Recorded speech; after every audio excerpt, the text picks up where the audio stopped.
Shri Sai Satcharitra, Chapter 30. Drawn to Shirdi. 1. Kakaji Vaidya of Vani. 2. Ramlal Punjabi of Mumbai.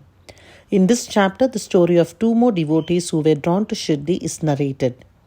Preliminary. Both to the kind Sai, who is the abode of mercy and who is affectionate towards his devotees. By his mere darshan, he does away with their fear of worldly illusions, sansar, and destroys their calamities. He was first nirgun, formless, but on account of the devotion of his bhaktas, he was obliged to take a form. To give liberation, self-realization to the bhaktas is the mission of the saints, and for Sai, the chief of them, that mission is inevitable. Those who take refuge in his fate have all their sins destroyed and their progress is certain. Remembering his feet, Brahmins from holy places come to him and read scriptures and chant the Gayatri mantra in his presence. We who are weak and without any merits do not know what bhakti is, but we know this much, that though all others may leave us, Sai won't forsake us. Those whom he favors get enormous strength, discrimination between the unreal and the real, and knowledge. Sai knows fully the desire of his devotees and fulfills the same. Hence they get what they want and are grateful. So we invoke him and prostrate ourselves before him. Forgetting all our faults, let him free us from all anxieties. He who, being overcome with calamities, remembers and prays to Sai thus, will get his mind calmed and pacified through his grace. This Sai, the ocean of mercy, says Hemant Pant favored him, and the result of this is the present work Sai Satcharita. Otherwise, what qualification had he to undertake this enterprise? But as Sai took all the responsibility, Hemant Pant felt no burden nor any care about this. When the powerful light of knowledge was there to inspire his speech and pen, why should he entertain any doubt or feel any anxiety? Sai got the service in the form of this book done by him. This is due to the accumulation of his merits in the past births, and therefore he thinks himself fortunate and blessed. The following story is not a mere tale but pure nectar. He who drinks it will realize Sai's greatness and all pervasiveness.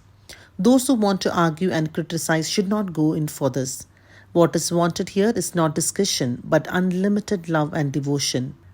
Learned, devout and faithful believers, or those who consider themselves as servants of the saints, will like and appreciate these stories. Others will take them to be fables. The fortunate bhaktas of Sai will find the Sai Leelas as the Kalpataru, wish-fulfilling tree. Drinking in or devouring this nectar of Sai Leelas will give liberation to the ignorant jivas, satisfaction to the householders, and a sadhana to the aspirants. Now we come to the story of this chapter. Kakaji Vaidya. There lived in Vani, Nasik district, a man named Kakaji Vaidya. He was the priest of the goddess Saptashringi there. He was so overpowered by adverse circumstances and calamities that he lost peace of mind and became quite restless. Under such circumstances, one evening he went to the temple of the goddess and prayed unto her from the bottom of his heart and invoked her aid to free him from anxiety. The goddess was pleased with his devotion, and the same night appeared to him in his dream and said to him, "You go to Baba and then your mind will become calm and composed."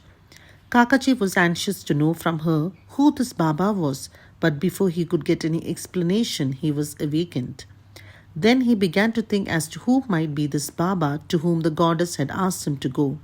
After some thinking, he resolved that this Baba might be Triambakeshwar, Lord Shiva.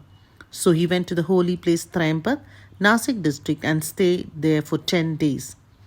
During this period, he bathed early in the morning, chanted the Rudra hymns, did the Abhishek, pouring fresh water over the Pindi, and did other religious rites. But with all this, he was as restless as before.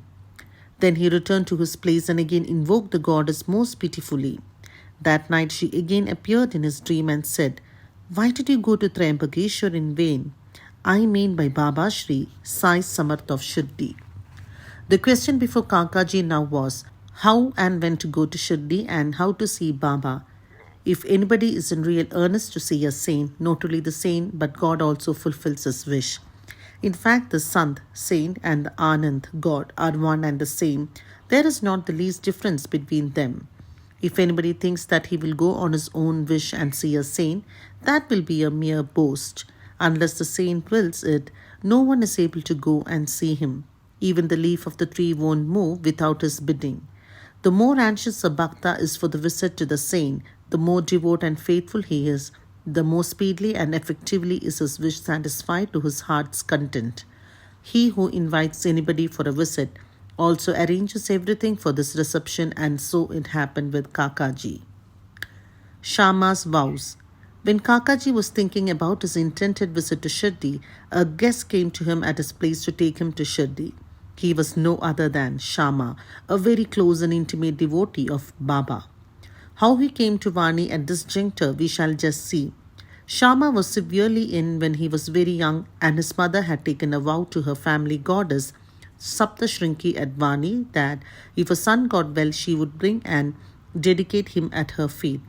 Then after some years the mother herself suffered much from ringworms on her breasts. At that time she again took another vow to her deity that if she got all right she would offer her 2 silver breasts. These 2 vows remained unfulfilled. At her deathbed, she called her son Shama and drew his attention to the vows, and after taking a promise from him that he would fulfill them, she breathed her last. After some time, Shama forgot about these vows, and thus 30 years elapsed. About this time, a famous astrologer had come to Shirdi and stayed there for a month. His predictions in the case of Shriman Bhuti and others came true, and everybody was satisfied. Shama's younger brother Babaji consulted him and was told about his mother's vows, which his elder brother had promised to fulfill at her deathbed and not yet fulfilled. Hence the goddess was displeased with them, and that was bringing troubles on them. Babaji told this to his brother Shama, who was then reminded to the unfulfilled vows. On thinking that any further delay would be dangerous, he called a goldsmith and got a pair of silver breasts prepared. Then he went to the masjid, prostrated himself before Baba, and placing before him the 2 silver breasts, requested him to accept them and free him from the vows as to him. He was his Saptashrinki goddess. Then Baba insisted upon him to go himself to the temple of Saptashrinki and offer them at the feet of the goddess. Thus, after taking Baba's permission and Udi, he left for Vani, and while searching for the priest, reached Kakaji's house. Kakaji was then very anxious to visit Baba, and Shama went there to see him at that very time. What a wonderful coincidence was this! Kakaji asked him who he was and whence did he come, and on learning that he came from Shirdi, he at once embraced him. So overwhelmed was he with love. Then they talked about Sai Leelas, and after finishing the rites of Shama's vows, they both started for Shirdi. On reaching the place, Kakaji went to the masjid and fell at Baba's feet. His eyes were soon bedewed with tears, and his mind attained calmness. According to the vision of the goddess, no sooner did he see Baba than his mind lost all its restlessness and became calm and composed. Kakaji began to think in his mind, what a wonderful power is this! Baba spoke nothing, there was no question and answer, no benediction pronounced. The mere darshan itself was so conducive to happiness. The restlessness of my mind disappeared by his mere darshan. Consciousness of joy came upon me. This is what is called the greatness of darshan. His vision was fixed on Sai's feet, and he could utter no word. Hearing Baba's Leelas, his joy knew no bounds. He surrendered himself completely to Baba, forgot his anxiety and cares, and got undiluted happiness. He lived happily there for 12 days, and after taking Baba's leave, Udi and blessings returned home. Kushal Chand of Rahata. It is said that a dream which we get in the wee hours of the morning generally comes out true in the waking state. This may be so, but regarding Baba's dream, there is no restriction of time. To quote an instance, Baba told Kaka Sahib Dikshit one afternoon to go to Rahata and fetch Kushal Chand to Shirdi, as he had not seen him since long. Kaka Sahib accordingly took a tonga and went to Rahata. He met Kushal Chand and gave him Baba's message. On hearing it, Kushal Chand was surprised and said that while he was taking a noon nap after meals, Baba appeared in his dream and asked him to come to Shirdi immediately, and that he was anxious to go. As he had no horse of his own nearby, he had sent his son to inform Baba. When his son was just out of the village border, Dikshit's tonga turned up. Dikshit then said that he was sent specially to bring him. Then both went in the tonga back to Shirdi.